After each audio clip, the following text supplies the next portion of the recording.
प्रहार संघटनेचे अध्यक्ष तथा माजी राज्यमंत्री बच्चू कडू यांनी दिव्यांग कल्याण अभियान अध्यक्षपदाचा राजीनामा दिला आहे।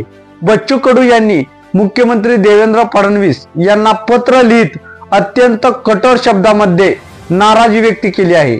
दिव्यांगाशी बैमानी कदापि शक्य नसल्याचे बच्चू कडू यांनी म्हटलं आहे।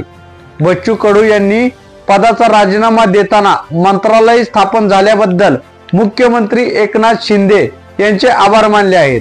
दरम्यान दिव्यांग कल्याण अभियान अध्यक्षपदाचा राजीनामा दिल्यानंतर असलेली सुरक्षा सुद्धा काढून टाकावी, कुठलीही सुरक्षा ठेवण्यात येऊ नये असं सुद्धा बच्चू कडू यांनी मुख्यमंत्र्यांना लिहिलेल्या पत्रामध्ये म्हटलं आहे।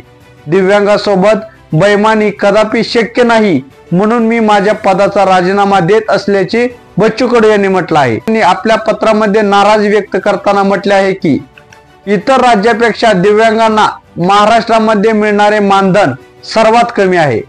मिळणारे मानधन वेळेवर कधीच मिळत नसल्याने बच्चू कडू यांनी लक्ष वेधलं आहे।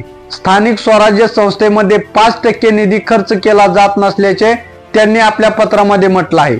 पदावर राहून आंदोलने करू शकत नाही। आपल्या पत्रामध्ये ते पुढे म्हणतात की अजूनही स्वतंत्र मंत्री आणि सचिव पण या मंत्रालयासाठी नेमण्यात आला नाही। जिल्ह्याच्या ठिकाणी स्वतंत्र कार्यालय सुद्धा नाही, पदभरती सुद्धा करण्यात आलेली नाही। इतर अनेक गोष्टी झाल्या नसल्याचे बच्चू कडू यांनी आपल्या पत्रामध्ये म्हटलं आहे। त्यामुळे या पदावर राहून ते होणार अशी अपेक्षा मावळली आहे।